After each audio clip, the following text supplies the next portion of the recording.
How to maximise your mutual fund returns. Simply बेच दो। मजाक कर रही हो। आइए समझते हैं। अगर आपको आपके म्यूचुअल फंड्स का रिटर्न मैक्सिमाइज करना है तो उसके लिए आपको एक्सपेंस रेशियो को अच्छे से समझना होगा। अब ये एक्सपेंस रेशियो क्या होता है, कैसे किसी म्यूचुअल फंड का असेट अंडर मैनेजमेंट इस एक्सपेंस रेशियो को इम्पैक्ट करता है, इसका इफेक्ट ऑन प्रोबेबिलिटी और साथ ही साथ एक प्रैक्टिकल एप्लीकेशन यानी कि रियल लाइफ एग्जाम्पल भी देखेंगे। So watch till the end. सबसे पहले एक्सपेंस रेशियो क्या होता है, अगर सिंपल लैंग्वेज में कहें तो ये एक फीस होती है जो म्यूचुअल फंड चार्ज करता है आपसे टू मैनेज योर इन्वेस्टमेंट। अगर डिटेल में समझे तो आपने अपना पैसा दिया म्यूचुअल फंड के अंदर, यानी कि आपने इन्वेस्टमेंट किया। अब ये म्यूचुअल फंड इस पैसे को दे देता है किसी एक असेट मैनेजमेंट कंपनी को जो आपके इन्वेस्टमेंट को मैनेज करती है, डिसाइड करती है कहाँ इन्वेस्ट करना है, कितना इन्वेस्ट करना है, कब निकालना है। अब इस असेट मैनेजमेंट कंपनी के कुछ एक्सपेंसेस होते हैं, जैसे कि रेम्यूनरेशन, ऑडिटर रेम्यूनरेशन, कमीशन देना और भी बहुत सारे एक्सपेंसेस। ये सारे एक्सपेंसेस ये कहाँ से कवर करती है, म्यूचुअल फंड से कवर करती है। म्यूचुअल फंड से पे करता है टू मैनेज द इन्वेस्टमेंट। लेकिन म्यूचुअल फंड को भी तो ये एक्सपेंसेस कहीं से कवर करने होंगे, तो वो कहाँ से करता है, हम और आप जैसे इन्वेस्टर्स से। किस फॉर्म में, एक्सपेंस रेशियो के फॉर्म। अब ये एक्सपेंस रेशियो कितना होता है, कितना भी हो सकता है किसी भी म्यूचुअल फंड के अंदर, नहीं, सेबी ने इसको डिसाइड कर रखा है कि इक्विटी म्यूचुअल फंड्स के अंदर ये एक्सपेंस रेशियो 0.95% से लेके 2.10% तक ही हो सकता है। In case of debt mutual funds ये रेशियो 0.70% से लेके 1.85% तक ही हो सकता है, और लिक्विड म्यूचुअल फंड्स के अंदर ये एक्सपेंस रेशियो 0.90% तक ही हो सकता है। यानी कि इनकी अपर लिमिट्स डिसाइड हैं, यानी कि कोई भी म्यूचुअल फंड इससे ज़्यादा नहीं चार्ज कर सकता है।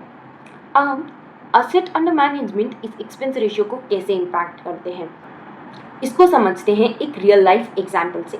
एक बस है जिसको अहमदाबाद टू सूरत जाना है, ठीक है। अब उस अहमदाबाद टू सूरत जाने की बस की कॉस्ट आती है, यानी उसका टोटल एक्सपेंस आता है 5,000 रुपये का।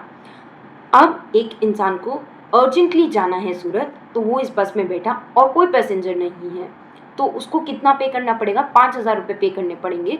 बहुत कॉस्टली है, बट वो अकेला है तो उसे इतना तो पे करना ही पड़ेगा to cover the cost, right. हम उस बस के अंदर 9 लोग और आ जाते हैं कि हमें भी जाना है, तो वो जो कॉस्ट है 5,000 रुपये, अब वो 9 + 1 इन 10 के अंदर डिवाइड हो जाएगी। यानी कि जो पहले एक इंसान को 5,000 कॉस्ट आ रही थी, अब वो 10 के अंदर डिवाइड होकर हर इंसान को 500 रुपये आ रही है। सेम अगर 10 लोग और आ गए इस बस में कि हमें भी जाना है अप टू सूरत, तो अब टोटल लोग हो गए हैं 20 लोग, तो ये 5,000 डिवाइड हो जाएंगे इन 20 लोगों के अंदर। यानी कि अब हर इंसान के ऊपर कितना आ रहा है कॉस्ट, सिर्फ 250 रुपीज़। यानी इंडिविजुअल इंसान के ऊपर आ रहा था 5,000, लेकिन जैसे जैसे लोग बढ़ते गए ये कॉस्ट कम होती गई। Same goes with the mutual fund, जितना उसका इन्वेस्टमेंट बढ़ेगा, जितना लोग उसके अंदर इन्वेस्ट करेंगे, वो कॉस्ट उतने लोगों के अंदर डिवाइड होकर आप तक कम में आएगी। यानी कि आप किसी भी म्यूचुअल फंड के अंदर इन्वेस्ट कर रहे हैं तो उसका असेट अंडर मैनेजमेंट देखिए, यानी कि उसके अंदर कितना अमाउंट इन्वेस्टेड है, जितना ज़्यादा उतना एक्सपेंस रेशियो कम होगा। अब आप लोग कहेंगे कि ये expense ratio maximum to maximum, यानी इक्विटी, डेट, लिक्विड सबका मिला के देखें तो 2.10% ही किसी म्यूचुअल फंड में हो सकता है। अब ये क्या ही इम्पैक्ट ला देगा हमारे इतने लाखों के इन्वेस्टमेंट के ऊपर, तो एक एग्जाम्पल से समझते हैं। फॉर एन एग्जाम्पल, आपने एक लमसम इन्वेस्टमेंट किया 1 लाख रुपीज़ का, आपका एक्सपेक्टेड रेट ऑफ रिटर्न है कि 15% ला के देगा, और हमने इस इन्वेस्टमेंट को किया है फॉर द नेक्स्ट 20 ईयर्स। अब मान लो आपने ऐसे म्यूचुअल फंड के अंदर इन्वेस्ट किया है जहाँ का एक्सपेंस रेशियो है 0%, तो 20 साल बाद आपको कितना रिटर्न मिलेगा, it is approximately 16,36,654 rupees. Good. अब आपने एक और म्यूचुअल फंड है जिसके अंदर इन्वेस्ट किया जहाँ पर इसका एक्सपेंस रेशियो 1% था। आप कहेंगे क्या ही इम्पैक्ट पड़ जाएगा, अगर आपने वहाँ पर इन्वेस्ट किया है तो आपका जो इन्वेस्टमेंट आएगा 20 साल बाद वो होगा 13,74,349 रुपीज़। यानी कि जब एक्सपेंस रेशियो 0% तो 16,36,000 एंड समथिंग, और जब एक्सपेंस रेशियो सिर्फ 1% तक बढ़ा है तो आ गया आपका इन्वेस्टमेंट अमाउंट 13,74,000 एंड समथिंग, यानी कि अगर अप्रॉक्सीमेटली डिफरेंस देखें तो it is about 3 lakh difference, यानी कि सिर्फ 1% बढ़ने से इतना डिफरेंस आ सकता है। तो आप तो कितना इन्वेस्टमेंट करते हो और उसके अंदर कितना डिफरेंस आ सकता है। अब इस एक्सपेंस रेशियो का प्रैक्टिकल एप्लीकेशन देखते हैं यूजिंग ज़ीरोधा कॉइन ऐप। तो यहाँ पर हम 2 फंड्स ले रहे हैं। एक है ICICI का प्रूडेंशियल फ्लेक्सी कैप फंड जिसका एक्सपेंस रेशियो है 0.78% और दूसरा हम ले रहे हैं पराग पारिक फ्लेक्सी कैप फंड जिसका एक्सपेंस रेशियो है 0.63%। अब इन दोनों फंड्स के एक्सपेंस रेशियो में तो 0.15% का ही डिफरेंस है, जो आप सोच रहे होंगे कि आपके इन्वेस्टमेंट में क्या ही डिफरेंस ला सकता है। तो इसको कैलकुलेट करके देखते हैं।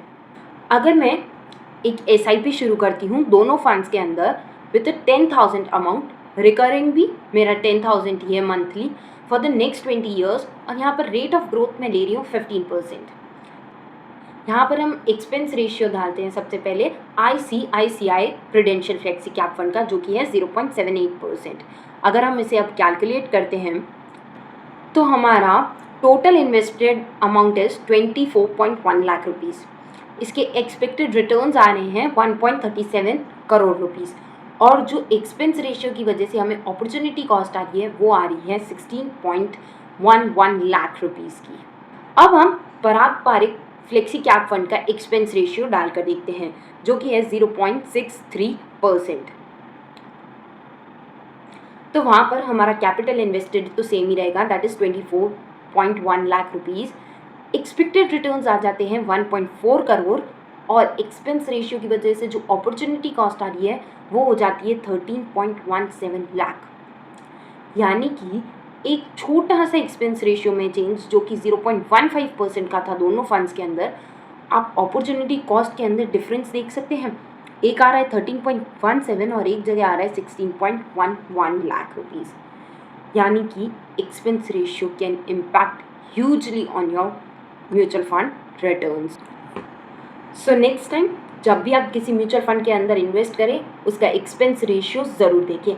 ये ओनली फैक्टर नहीं है किसी भी म्यूचुअल फंड को चूज़ करने का, ये वन ऑफ द फैक्टर है जो कि इम्पॉर्टेंट है और आपके रिटर्न्स पर बहुत ज़्यादा इम्पैक्ट डाल सकता है, इसलिए इसको भी ध्यान में रखना ज़रूरी है।